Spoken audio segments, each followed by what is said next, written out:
about to leave, already packing. Come with me, I'm not really asking. We'll get away to a place where we don't know. About to see the world in action, what we can be, life with no distractions. We'll get away, this is what we waited for. Take my hand, we'll make it somehow. We can't miss out. Right, there we go. Because we've had so many questions. Show you our bow cam. So let's talk about the camera, a little behind the scenes. I've been getting this question a lot from people, how I mount the bow camera, the footage and stuff that I get out of it. And what camera it is. If it is a GoPro 360 Max. So the way the mount goes, if you look at the camera, it has to be straight in line with this. This is really important that it's straight in line.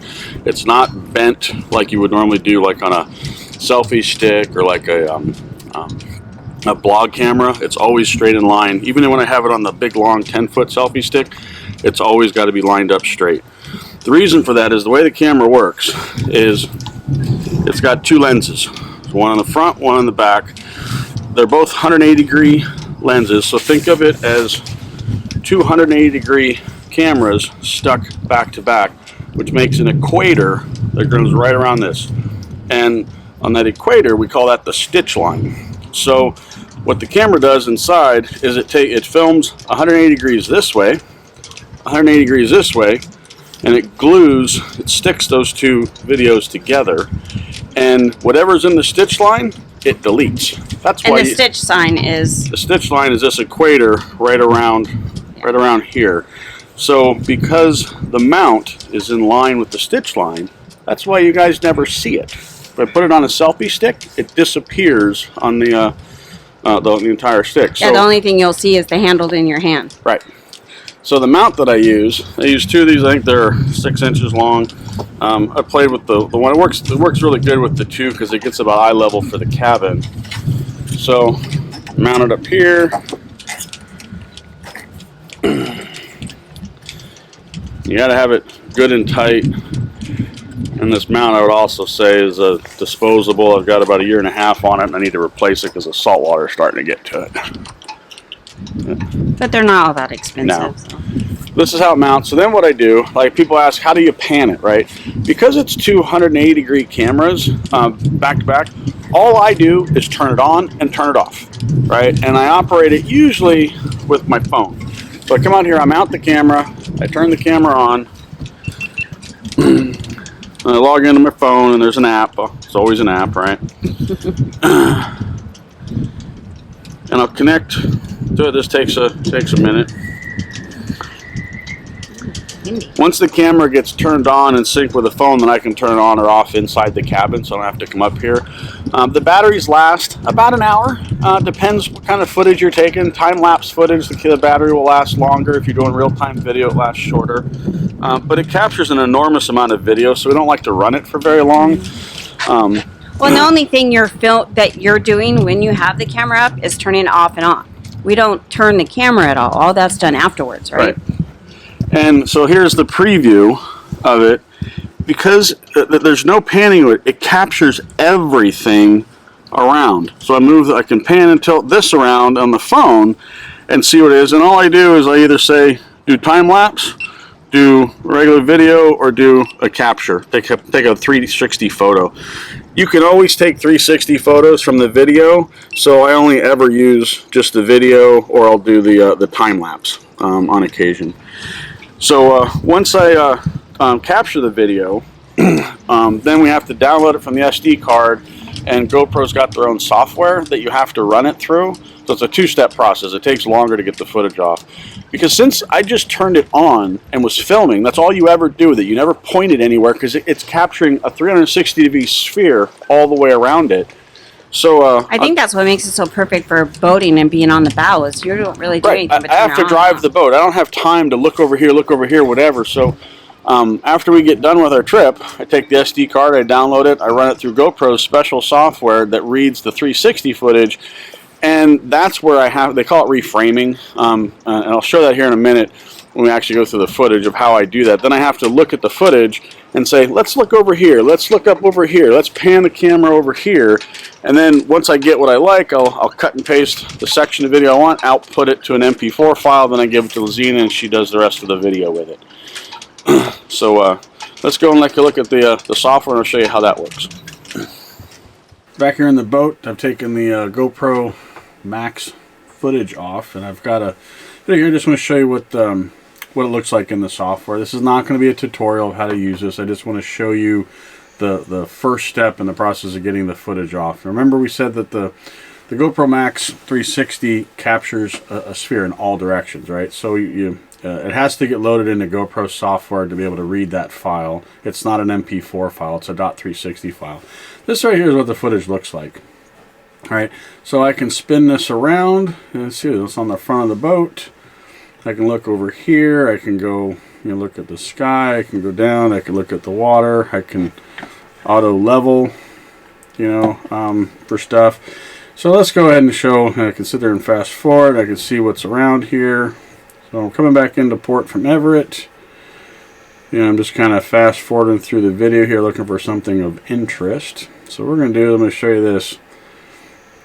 So as we come into the Everett buoy, you've got the green buoy right there. So here's how I do this footage, right? So I'll start out and say I'm on approach to the buoy. Now I have to do what's called reframing. I have to basically point the camera at what I want to capture. Alright, because the camera captured everything in all directions. So you turn on keyframes. I'm going to set a keyframe right here, which means I'm looking straight forward. I'm going to advance the footage. There's the buoy. And just as we pass the buoy right here, then I'm going to change my point of view. And I'm going to turn and I'm going to look behind the boat. So there's the buoy as we go past it. Do another keyframe. And then I got this little transition is what it really is at the top. So I get to pick how I want to transition. So I'm going to do jump cut because jump cut is pretty easy. What jump cut basically means is you go from looking one way to going looking somewhere else. So here's two little keyframes. Let's watch what this video does. So we come in, approaching the buoy. As I pass the buoy, boom, now it flips and looks back the other direction. This is okay. Well, what if I want a little bit more of a transition, right? And I want to pan the camera instead of jumping it. I may do footage like this. Instead of a jump cut, I'll have it to ease in. So now the camera is actually turning as I pass by. Right? Other transitions they've got. Linear is more smooth. So basically I sit down here and I look at different things and I figure out what transition looks the best. And just kind of play with it. Other things that the footage does, and the special effects I actually think are really just like on accident. I don't think the camera was designed for that. It just has to do with how the camera works, right? So this is the Tiny Planet. You guys have seen some of that footage. If you do Tiny Planet with a, I can use both transition, right? Then I can do something like this, where come in just past the buoy, and then now I'm going to shrink it to a tiny planet. Right? You can also go the other direction. Do the I don't know what they call this thing. It's an inverse planet, I guess. Kind of move out, make the boat look kind of funny, and then you say, what does this kind of look like? So from tiny planet, then we transition to a big donut. So the one thing I wanted to also point out is, let's see. So once you go through, and you can come back and you can delete these keyframes, because these really aren't that interesting. We really care about. I usually like buoys. I like doing the jump cuts because this looks kind of cool. It makes you feel like you're in the boat. You're coming up, buoy's coming up on the port side. Turn around as you pass the buoy. Right, I'd traverse a little bit, then I would try and pan my view around.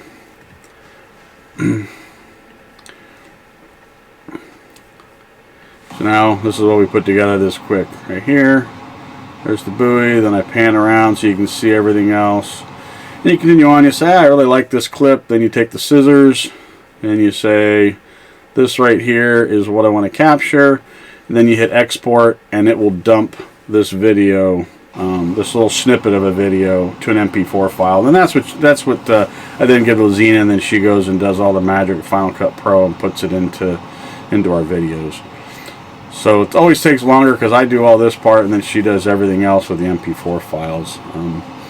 So the one thing I also want to show you was the stitch line. Now the stitch line, I actually had to look back through a bunch of footage to find where I could really show the stitch line, because if we look here, right, remember that stitch line, when I look down and I see the anchor and stuff there, this is where the camera mount is. So obviously the stanchion is actually right on the front of it, and because the selfie stick that holds the camera is in the stitch line, it's not there, right? It's invisible. But it also tells me that stitch line is going to be right here, right, going all around, but you really can't see it in this video. It blends the two really good. I had really good weather and stuff, right? So let's go to another video where it's more apparent. All right, so in this video, this was actually we were up cruising in the fog, and the fog actually helped show the stitch line pretty good. So I'm going to turn some reframe on. So what I think happened on this day is that, remember, there are two lenses, front and back, and I think the fog, some of the moisture stuck to the front camera. That was really, and the back camera obviously didn't get affected as bad because the boat was moving forward in that front camera. So if I turn the camera sideways, you can see the stitch line pretty clear. Right here is where that stitch line is, right? And as I move, if I move back, so like right here, you can see that stitch line right here. That's where it's at. And you see that line stays the same as I pan the footage forward and backwards, or I can move it over here.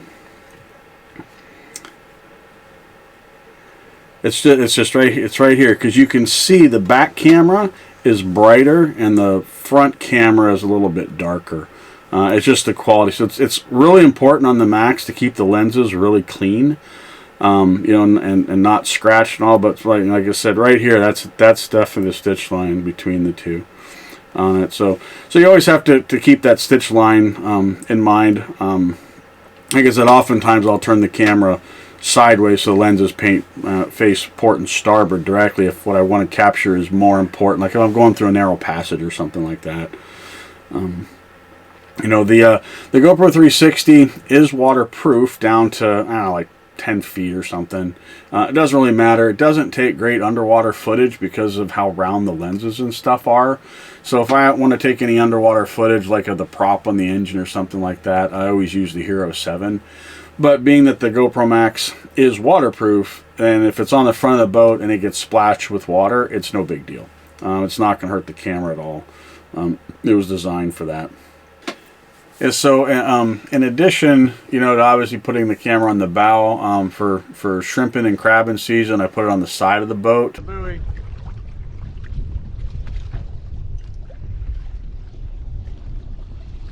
So it overhangs, and that way as we approach the buoy, you know, it'll see as we approach the buoy, and then as you transition from looking forward on the boat to aft on the boat to, I mean, pulling the pot and stuff up, works really good there. It's just super easy to work with because all I do is turn the camera on, turn it off, but there's a second step through the software that you have to frame that in. So it captures a lot of video, and then a lot of it gets thrown away just to try and capture, you know, what was interesting. So I'm going to show you what the sound of the microphone sounds like on the GoPro 360. So we're actually, Reception Pass is right over there. That's where we're heading to. It's about 2 miles from it. There's a bunch of driftwood over here, so we slow down. Now off over here on the starboard side, all over this direction, that's Rosario, the Straits of Juan de Fuca in the east entrance. And then right behind us, all over here, is Rosario Straits. We're coming in. We came back to that. We're coming back from Friday Harbor, so we hit Thatcher Pass. We comes out into Rosario, heading southeast. And I'm gonna change the battery out. Getting ready to go to reception, make sure I have enough juice to record going through there. Got the new battery all charged up, and now we're gonna go and see. But when we hit this extra passage, should be a little faster than 2 knots going through there. So hopefully we're by ourselves.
Again, thanks for watching, and don't forget to like the video, subscribe to our channel, and hit the bell for notifications so you get notified when I upload a new video. And until the next video, stay tuned for more channel surfing.